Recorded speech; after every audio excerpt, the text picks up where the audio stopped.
And Dennis, you're doing intros, I think, are you? Good afternoon, everybody. Greetings from Washington, D.C. On this occasion, I'm actually in Washington, D.C., not in Ireland. Good morning to those of you who are in California. Good evening to those of you who are in Europe. And good night, I suppose, to those of you who are everywhere else. Welcome to the Internet Reunion Club webinar on privacy in the Internet age. This year, 2023, is the 50th anniversary of the publication by Bob Kahn and Vint Cerf of the paper that outlined the Internet concept and the protocols to implement it. So it's 50 years now that we've been working on the Internet. It's 38 years since the NSFNet was designed. So it's quite old in terms of its technology. But of course, it has delivered extraordinarily over those years. And it's some of the aspects of that we want to talk about today. So what is this Internet Reunion Club? Well, it's an ad hoc group that I invented for all the friends and acquaintances that I have who contributed to the development of the early Internet in the 1980s and 1990s. We run occasional public webinars. We run private sessions where we can chat and reminisce. And we're supported by Internet 2. And today we're supported by Kelly Farrow, who will be looking after the screens and the question and answer session. Moving on to the next slide. The webinars that we run, they started in 2020, where we had a webinar to celebrate the 35th anniversary of the startup of NSFNet, the precursor of the Internet, the first general purpose national research and education network. Subsequent webinars discussed various technical aspects of the development of the Internet. But now I feel, and I think most people agree with me, that the focus should shift to the societal impact of the applications and the services that the Internet has spawned and supports, and the benefits enjoyed, but especially the harms inflicted on people and organizations. Next slide. So to that end, this webinar is privacy in the Internet age. The focus is on privacy or privacy, depending on which side of the Atlantic you're on.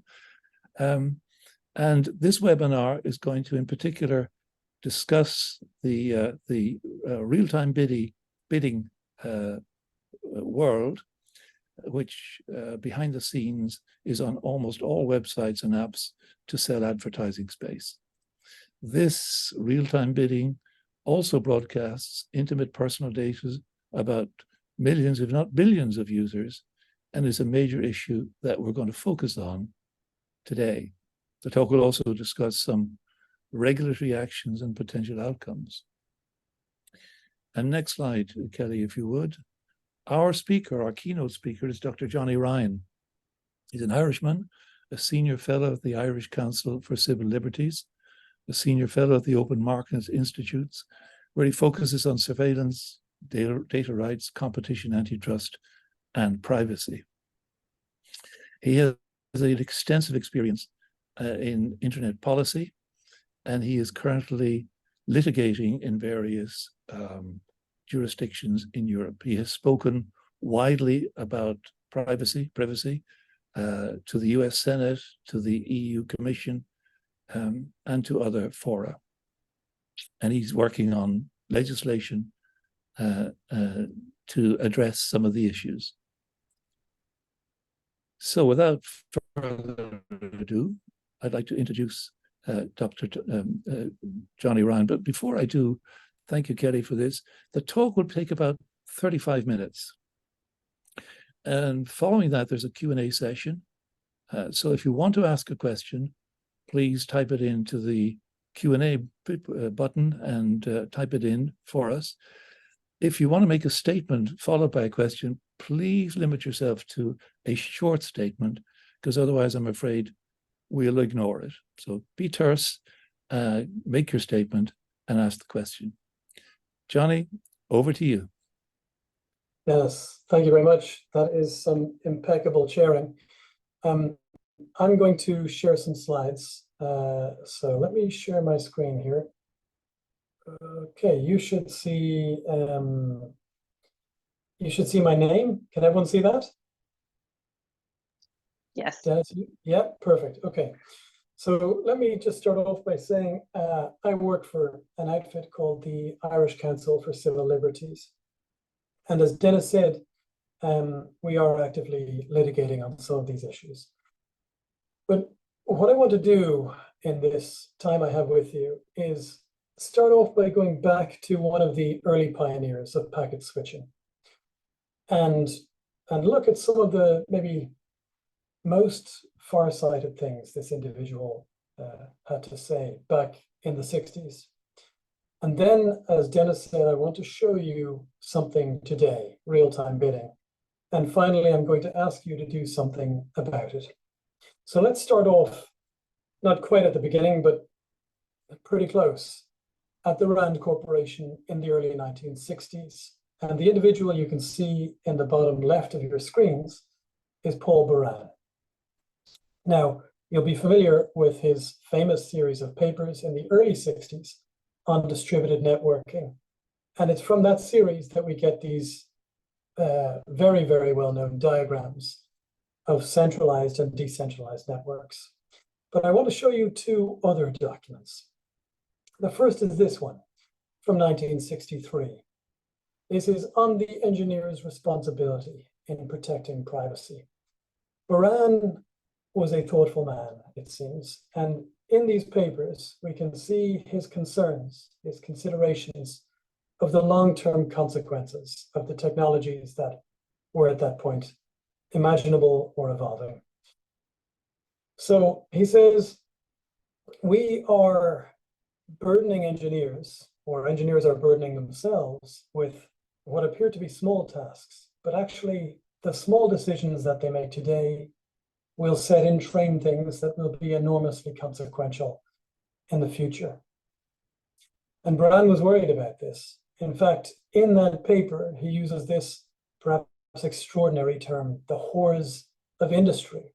He says there are engineers who would not hesitate building systems and devices contrary to the public interest, and they would do it for a buck. Now, of the people listening, I'm sure everyone knows many such individuals, and we are surrounded by plenty of the technologies that are still emerging that do exactly this. Now, that first document is from 1968. In 1967, the year before, he writes a paper in which he considers the need for regulation. And here he's worried about the laissez-faire approach and whether we need something more. And what he says is, first, on page 10 of this document, Baran foresees our current mainframe/cloud storage reality, that we won't be in control of our own information, we'll store it somewhere else. And then he gets into the need for regulation. And he says, this is because the sensitivity of the information involved is such that really there are going to have to be rules. So back in 1968, it was evident that this technology would need some rules. And from this point, of course, we also have the FIPS, the committee that produces the FIPS in the early 1970s. That's the Fair Information Processing Principles. But before we leave just the privacy note here, near the end of his paper, Baran sets out not only the privacy considerations, but also, in one of these points, the antitrust, the competition considerations. And that is starting to hit the news in a big way in the United States at the moment. So that's the background. We have a concern, a well-articulated concern that proved to be very far-sighted. And now let me do as Dennis said in his introduction, and thank you, Dennis. Let me show you how today most things on the internet are paid for. This is the mechanism that essentially pays for the majority of news that you see and an awful lot of the entertainment. And I'm going to talk about how it works in a little bit of detail, because I think once you see how it works and how far we have strayed from, I think, what Paul Bryan might have hoped we might all have done, you might get a concern. And once you've had that concern, hopefully you'll start thinking about what can be done about it. So this is real-time bidding, RTB. And to explain how RTB works, I want to make sure we have a common understanding of what happens every time you visit a web page and this system triggers. So let's play a hypothetical game in which we pretend we're trying to market a product. So let's imagine we have a pair of expensive trainers for people who practice yoga. And we're trying to sell these trainers to people who look likely to buy it. Now, we are represented in the extreme left of this chart by that dollar icon. We're the marketers. We're trying to sell the trainers. We're trying to show ads for them. Now, we might have a base of existing customers, and we know some information about them. And perhaps we've gone to all of the local yoga studios in each city, and we've surveyed people there, and we've information about them too. What we will typically do is send that information, perhaps through our advertising agency, to a firm, a company called a data management platform. Now, a data management platform will very often take whatever data we provide it with, and then it will ask us, well, we think we can match these people based on the email addresses you have, for example, with other data that we have about them or that our business partners, data brokers, can give us about them.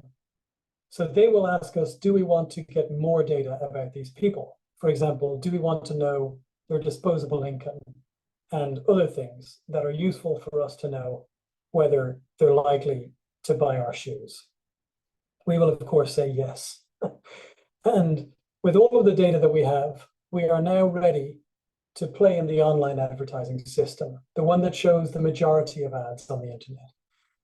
Now, what's going to happen here is that for every single rectangle, every box that could contain an ad in this system, there will be an auction. And what is offered at the auction is the opportunity to show our ad as an advertiser to a particular individual. Now, we cannot, we're people trying to sell shoes, we cannot know who that person who's about to see the ad is. And we obviously can't participate in all of these auctions because this task is something a human cannot do. So we will hire a demand side platform that is another technology or another technology company sometimes.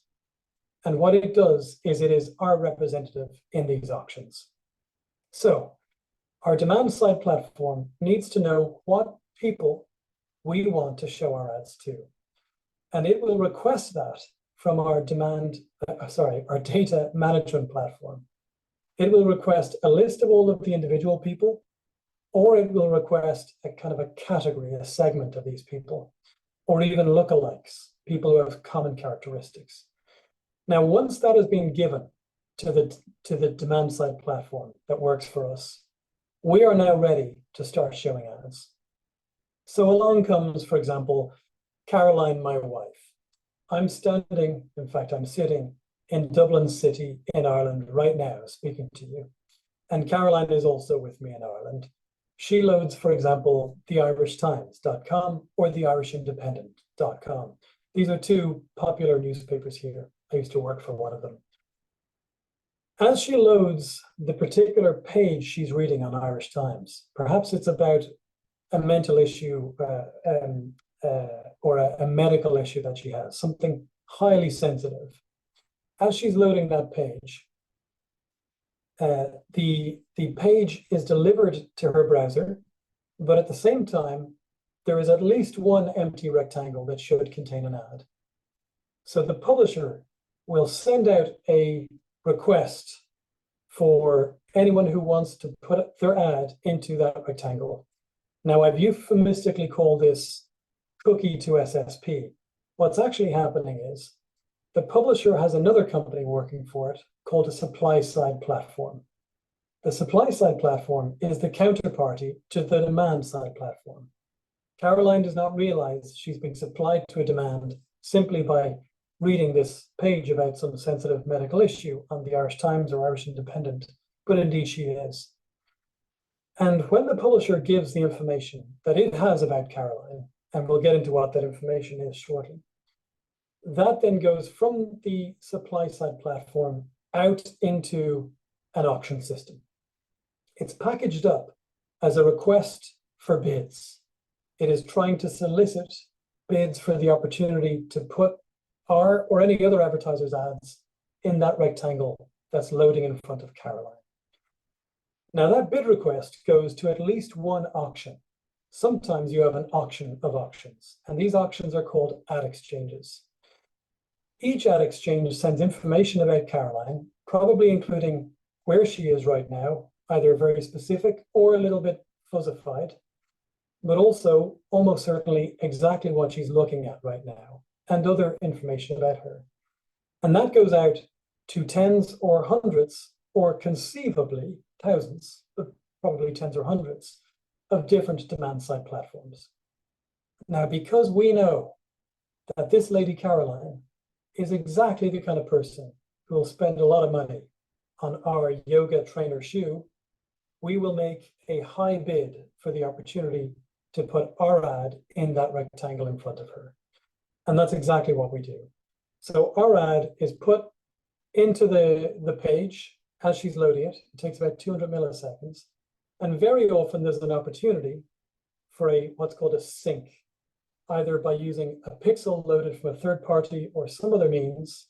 This allows the DMP, sometimes the DSP as well, and often the ad exchange actually, to update their profiles about this person, Caroline.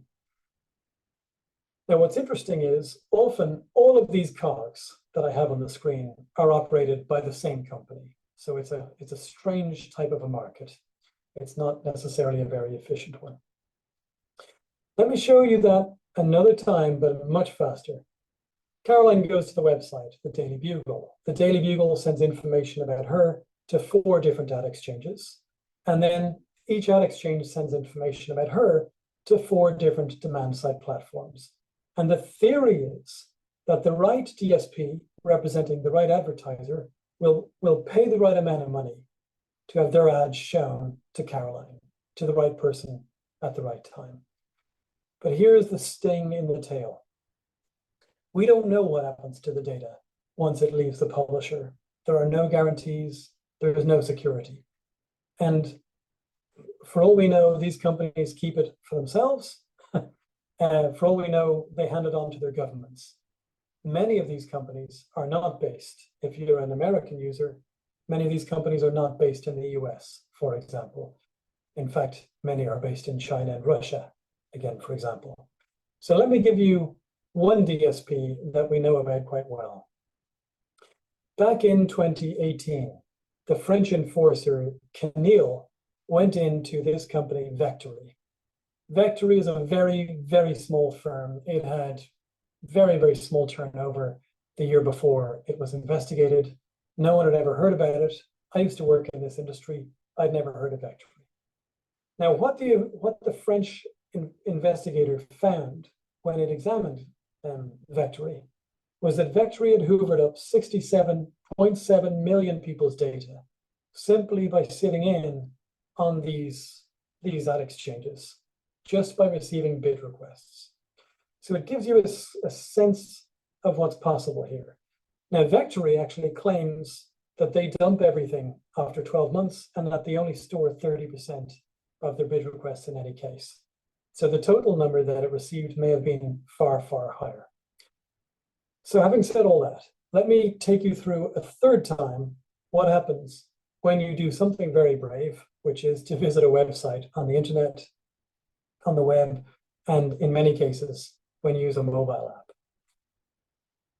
The page loads, the ad server run by the publisher contacts the supply side platform, which contacts the ad exchange, which broadcasts out information about you, including what you're reading, to a very large number of different companies all over the place. We have no idea what they do with it.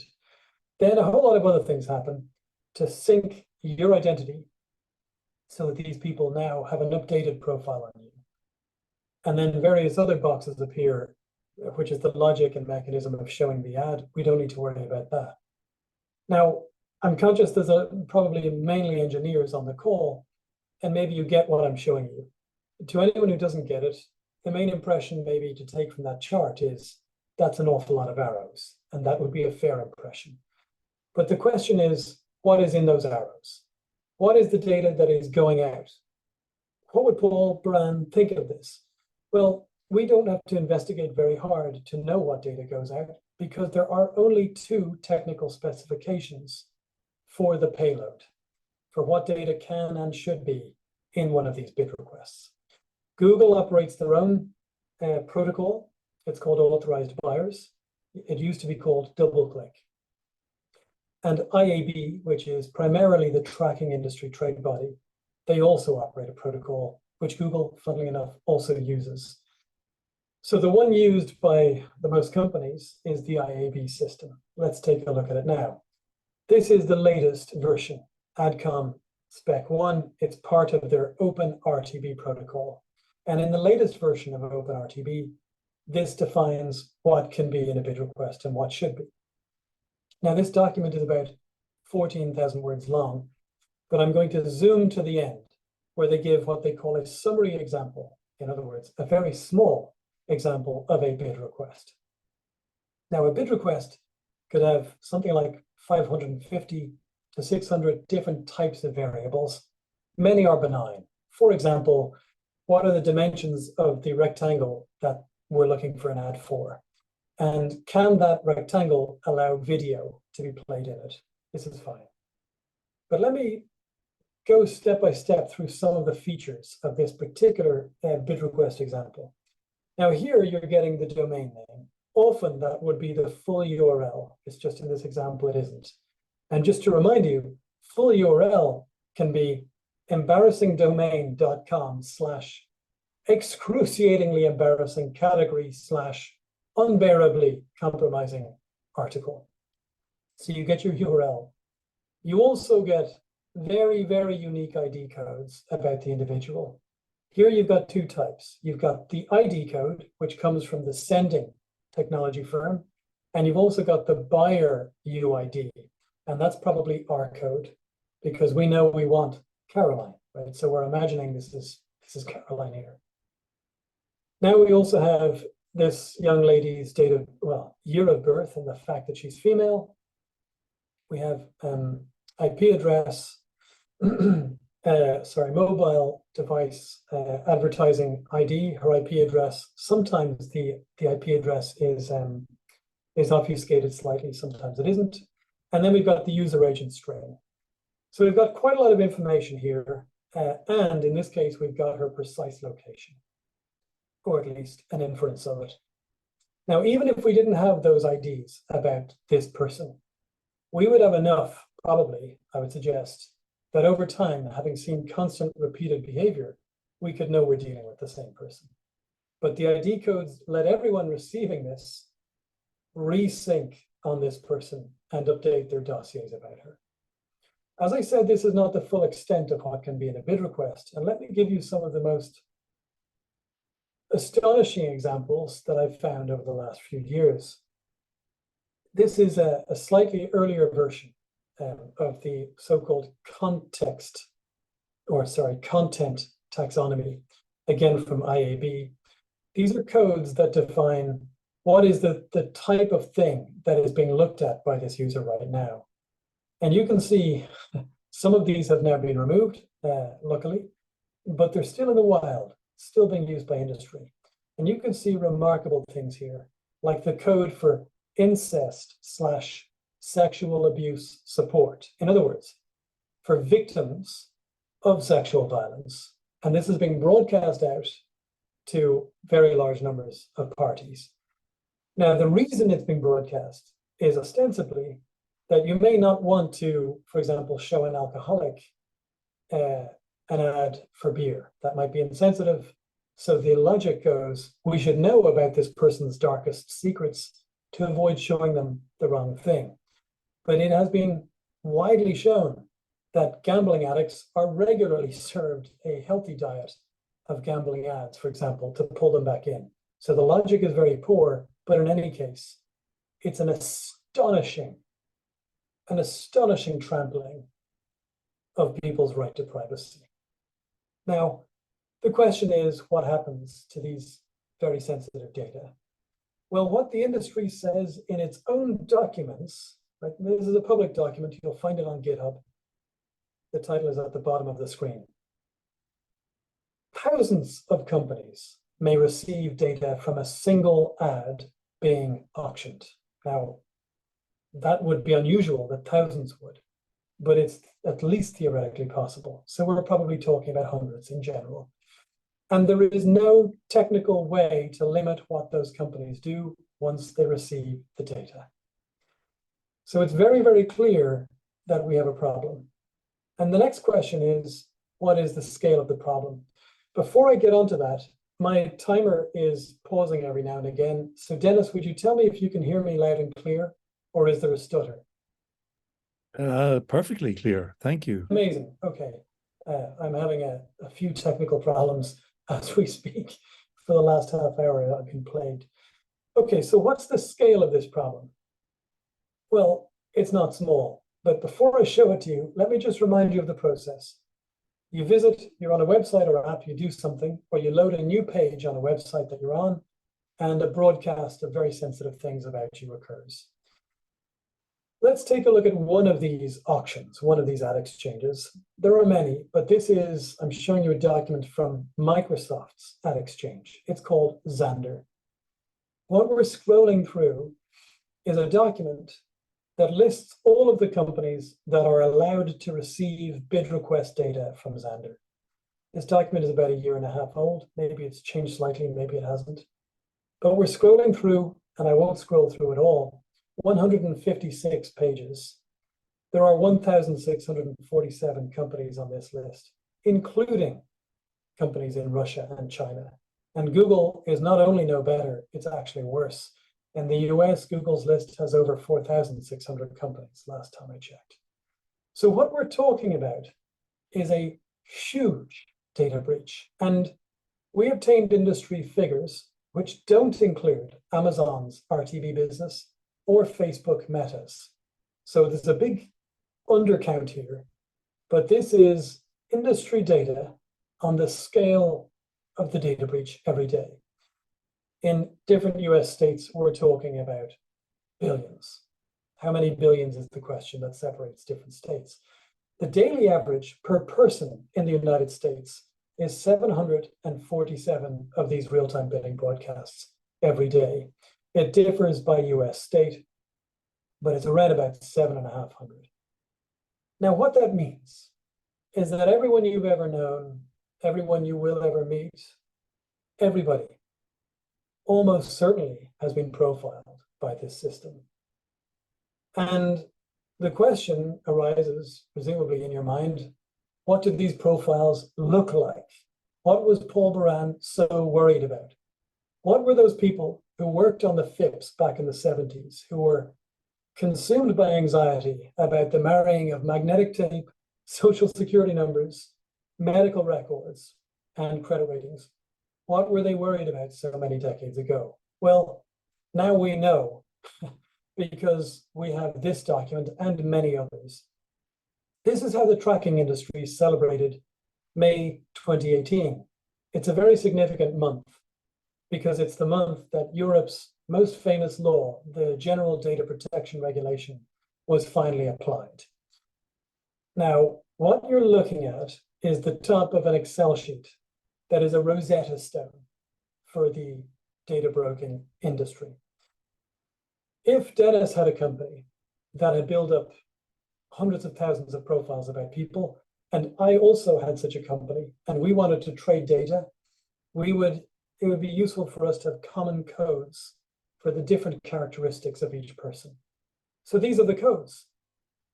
Now, this audience taxonomy version 1, again, public document, you'll be able to find it.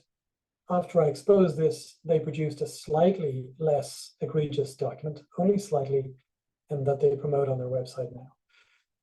We're going to go through about 2,000 different categories for different people. Any of these categories could be applied to anybody. So let's take a quick look at some of them. It includes your religion, you Buddhist, Christian, Hindu, Muslim, etc. It includes your mental health. Are you infertile? Do you have sexually transmitted diseases, etc.? Do you want to lose weight? And the taxonomy even gets into the most intimate thing about a person, which is not themselves, but it's their children.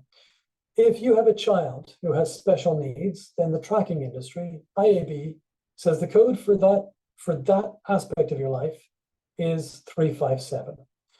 What are your political views? Are you conservative? And note, by the way, that they can't spell. This is, we are not in the hands of particularly thoughtful individuals here. Are you conservative, green, liberal, independent, and so on? What's your net worth? How much is left in your mortgage? How much are you paying every month? What's your personal debt? Are you bankrupt? It goes on and on and on. Payday and emergency loans. What drugs do you take? Do you gamble? Bail bonds? And so on. So I'm going to skip talking about the law, which is what I normally talk about. This is one of the campaigns I'm litigating on right now. But instead, I'm going to make a plea to you.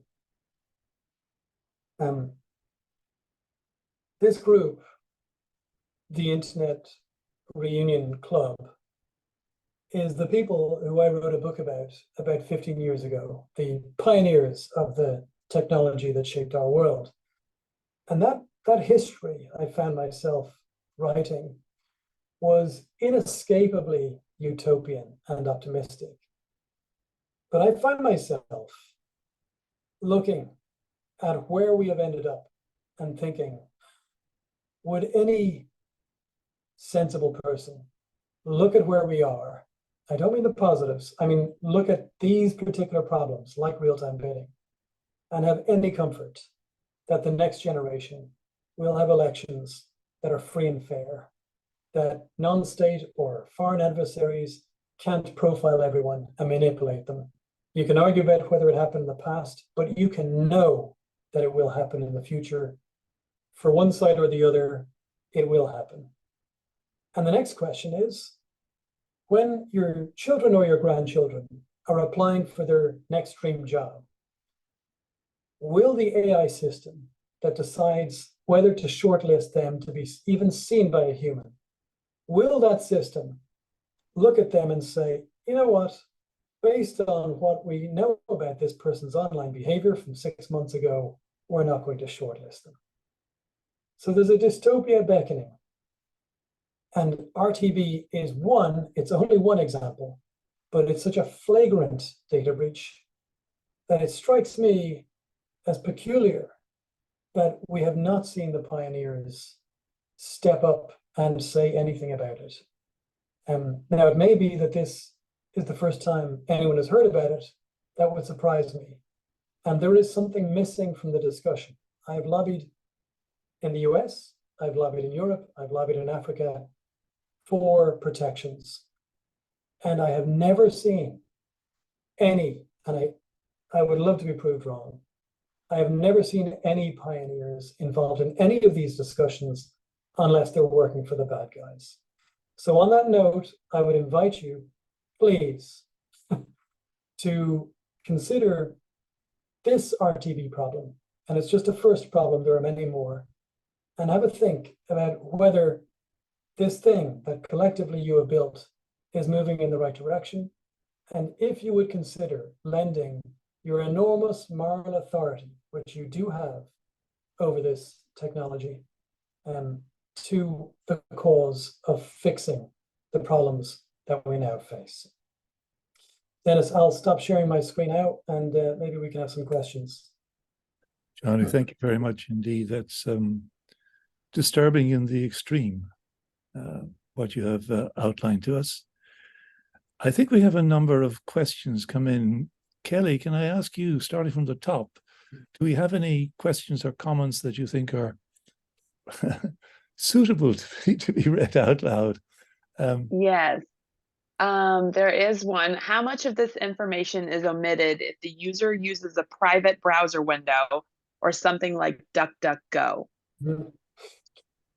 Well, for a few years, I worked for a privacy browser called Brave, and working for Brendan Ike there. And the good news is you can stop the auction occurring. The bad news is we're seeing more and more fingerprinting, more and more ways of trying to evade these protections. The worst news is there are plenty of web browsers, the most popular ones, not necessarily DuckDuckGo, but Chrome definitely, where what it says is a privacy protection, things like incognito mode, I mean, does not really do that. And we saw the most popular third-party plugin for a browser, which for many years was AdBlock Plus. AdBlock Plus ended up getting into online advertising and selling it. So I think you always have to be careful with your method of protection, either using Brave or using a different browser and using a plugin like uBlock Origin, I think should be effective against real-time bidding. Now, having said all of that, Kelly, we have a problem. We assume it's up to the individual person to wear a tinfoil hat, to put on armor. But actually, that is a totally unsustainable way of doing business. What we have right now is similar to the chemical industry dumping sludge into the rivers. And it should not be for the individual drinker of water to test every cup that they drink. So we shouldn't need to protect ourselves against this, because only a tiny sliver of the population ever will. Thank you, Johnny. Anything else, Kelly, you want to read? Yes.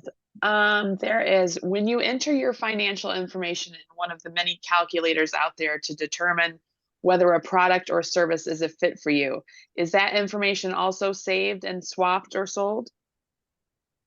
It depends on the system. I've no idea. You can, what I'm describing with real-time bidding, you know it's active because you see ads on the page. Most ads, not all, but most ads are shown using this method. So if you're on a price calculator or a financial debt calculator, and there are rectangular ads on the page popping up, well, then it's likely that real-time bidding is active. If you're in any way engineering orientated, you can check that by simply opening the network terminal console. You can actually see it happening. I mean, you can see the screen with blank pages suddenly filling, and you know that this enormous industry has done its wheels spinning and produced an ad. If one blocks all third-party cookies, is that effective? So I don't know. We're seeing new methods of using different local storage, Dennis. So the answer is I don't know. I don't know what the very latest thing that's happening is. But again, this is not about individuals protecting themselves, because there's only ever going to be, what, 5–10% of the population at most who do. But the vast majority will never, ever think of protecting themselves. And even if they were shown how to protect themselves, the method of attack will change over time, and they will then not be protected. So what we need is a systematic change. And that requires the moral voice of the pioneers to say in the US to lawmakers that a change needs to happen, and in Europe to say to enforcers that they need to actually enforce the law that we have. And in industry, you know, it means the pioneers who are working for industry are in a position, I think, to actually get these companies thinking a little bit less about the way they've been doing business so far, and start to imagine moving from the old Detroit style of business and thinking about a way of using safe and clean data, which they are not doing. Kelly, back to you. Have you another question or comment you want to highlight? I do have a couple more. If I want to know what's out there about me, can I find out? No. In Europe, the law says that you can, but you can't. the law is not enforced. We have a huge enforcement deficit here on our side of the Atlantic. In the US, in California, for example, you do have law, and you have a very savvy enforcer in California. So it's possible that you might be able to find out some of what is known about you. Kelly? Can you speak to the concern that somehow our verbal conversations are being listened to and informing the online marketing engines? This is one I've heard about many times. I've never seen a proof of it. It may be the case. Often, when you're shown something that is happening all around you and is right in front of you, you reach for slightly more exotic things which may or may not be happening. If the industry has been getting away with this massive data breach every day, the biggest data breach of all time, every day for a decade, and it's getting worse and worse and worse, perhaps. Maybe it peaked a year ago, maybe it's getting worse, I'm not sure. You can guess that other terrible things are happening. But let's fix the really big obvious one first. The next one, what role have governments played in trying to moderate the use of this information or to change the underlying system? Zero. Interestingly, the Director of National Security declassified a very recent report this year that says that RTB data, which are commercially available, you can go and buy data about people, that those data are used for surveillance. Now we've had many scandals where security agencies are using RTB data, but funnily enough, we've also seen problems where US troops training at Fort Bragg, for example, were revealing their locations unbeknownst to themselves through the RTB system. So this is something governments should be very worried about as a cybersecurity risk. I'll say one thing, a group of senators led by Senator Wyden has been writing to the chiefs of the various real-time bidding companies and saying, are you sending data of Americans through the real-time bidding system out of the jurisdiction to foreign adversaries? So there's a bit of pressure coming there. Okay, Kelly? Okay, if you set your browser to delete all cookies on closure, does that throw a monkey wrench into their data gathering efforts? Maybe a little bit, but probably not very much. Okay, the next one. I've heard that the browser industry, led by Apple and Google, are planning significant changes to the handling of browser cookies beginning next year. What is your opinion of these changes, if you have any details about them? Well, first, on Google, I don't believe anything Google says anymore until I see the technical specification. They've been talking about this for so long and have released the vaguest detail. So I give them absolutely no good faith, no benefit of the doubt, no credibility, no trust. I think Google needs utmost scrutiny. Now, on the question of whether, if such a system were actually as advertised, would it be an improvement? We're seeing the tracking industry, which of course includes Google, working hard to come up with alternatives. So once we fix the cookie problem, there will be a next problem.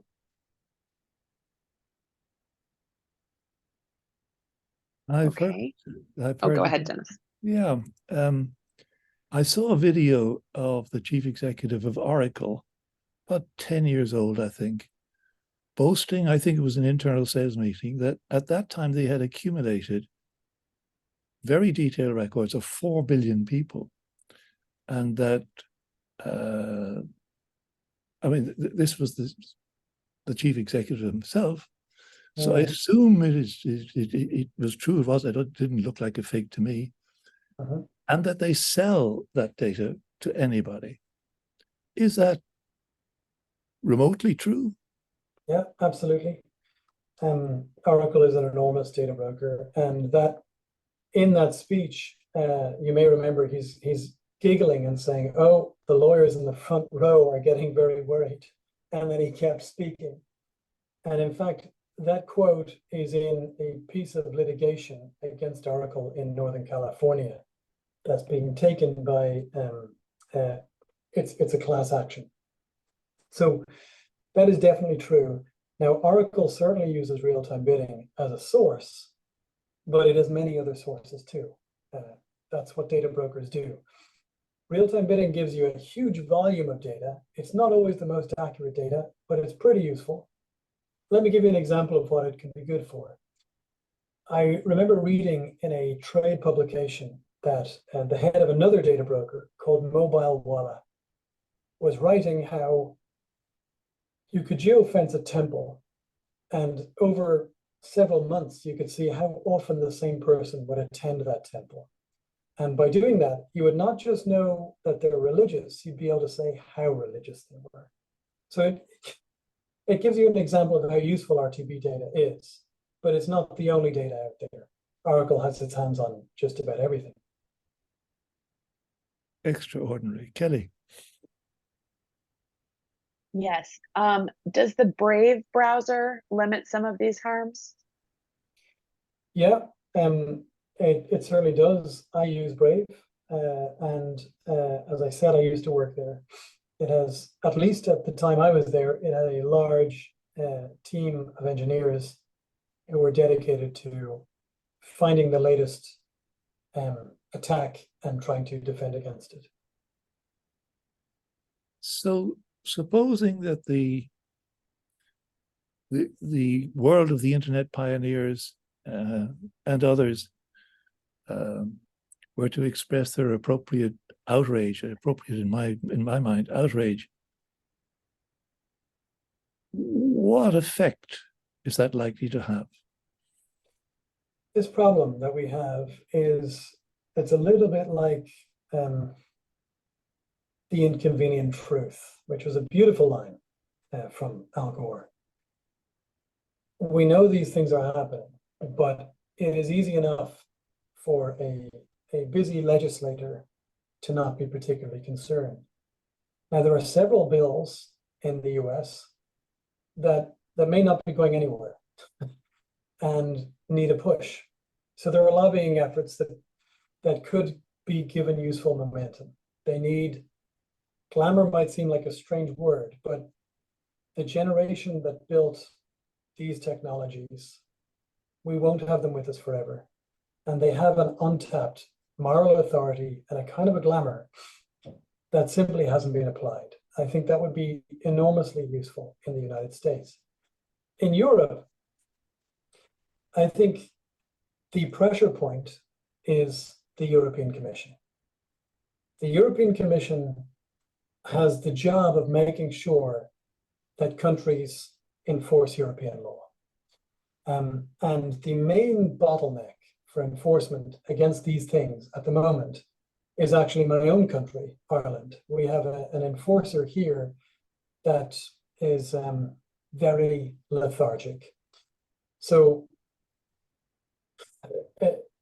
one would have to get together and plan, but moral pressure brought to bear on the European Commission to act and on the Irish government would be profoundly consequential. Right. Kelly, back to you. Okay. Is there any solution that protects privacy while allowing some ad revenue for the publishers, or is the only option a subscription model or to burn it all down?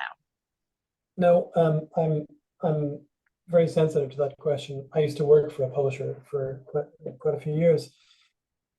The funny thing is, Kelly, what I showed you, that broadcasting of data, in the medium and long term, it actually hurts publishers. I'll explain that. You might imagine that anything that results in you taking in an ad dollar is good news. But let's imagine that I am a really high quality small website for local politics in a town. But I've got a few really good reporters, and our stuff's really good. And if you want to advertise to that town, we're the premium place to do that in this small town. Unfortunately, when people visit my website, I throw them to the wolves. I say, no, I don't want you as a unique asset whose attention I can sell and no one else in the context of my website. I want everyone to be able to follow you all around the internet, know that you're my audience, and be able to get you cheap somewhere else. So what happens is, let's imagine, so we had a long COVID lockdown in Ireland. A lot of people did strange things. Let's imagine one of the strange things I did was to set up some wild and wacky conspiracy theory website, right? Let's imagine that I did that. Now, I'm at liberty to do that. I'm in my shed. I can publish whatever I want within reason. And so I published this thing. I don't accuse anyone of anything illegal. And sorry, I'm not doing anything illegal on the web page. But no one would necessarily be interested in my website to advertise on it, except that a person who visited the premium publisher in the town in the morning and then comes to read my website afterwards, they drag a trail with them. And so if an advertiser wants to get that premium publisher's audience, they can find them on my website. Now, for really big advertisers who don't actually know where their ads are going, they've no clue where their ads are going, they are just told, hey, Audi or BMW, we got you a huge discount. We got you the LA Times audience. Don't worry where it ended up, but we got you high-end business readers who are reading car reviews on the LA Times, and we got them for cents on the dollar on these other websites. Now, what that does is it's a cancer eating at the heart of expensive to produce news content. And it creates a business model for junk that doesn't cost anything to produce. But it does something even worse. Let's imagine that I'm not a human. I'm actually a bot. Let's imagine that I'm a bot pretending to be a human. And I am sent by fraudsters, criminals, to go to a premium website to read car review ads and business ads, car reviews and business articles and look like an expensive guy who wants to buy an expensive car. So I build up that pattern of behavior on real websites. And then I am told to return to the client website, which is a fraudulent website. And that brings those car advertisers' dollars to this fraudulent property. Even though I'm not a human, no one knows I'm not a human. They're tracking me as an expensive business guy who wants to buy a car. And what that does is that diverts real money out of the pockets of advertisers away from the premium website or even app, I guess, and it puts it into the hands of criminals. So there are two things going on there. The first is an audience arbitrage, where an audience that someone's worked really hard for is just thrown to the wind and arbitraged and creates a business model where otherwise there wouldn't be one. Now that clearly costs the publisher a lot of money. The second thing is the fraud, the bot fraud. The estimates for bot fraud range from, I'm trying to remember, they range from single to triple digit billions per year, which is such a spread of estimate that it just tells you no one has a clue what the actual value is, but it's in the billions. So if you had all publishers at one time simply keep running ads, but stopping sending the personal data, right? The stuff that allows you to be tracked around the place, you'd probably see the revenue go up very, very quickly. The problem is they can't all do it together, because if one person does it before everyone else, they get a first mover disadvantage. So you actually need an enforcer to go to Google and say, Google, you need to change authorized buyers, and go to IAB. Hey, IAB, change the RTB spec. And by changing those two technical standards, you can change the entire industry. Now that would clear out most of the rubbish that we have on the web. You'd no longer have the criminal fraud. You'd have big and small websites that spend devote a lot of effort on their content would be rewarded. And they'd no longer have their businesses basically stolen away from them by thrash that is arbitraging them. That thrash would have to figure out a way to make money itself rather than piggyback. Johnny, thank you so much. We're running out of time. It's 2 minutes to the hour. We've limited to an hour. I think you've outlined the problem. I think maybe we need to get you back to outline the solution. This is quite extraordinary. I'm impressed with the depth of knowledge that you have about this in your presentation.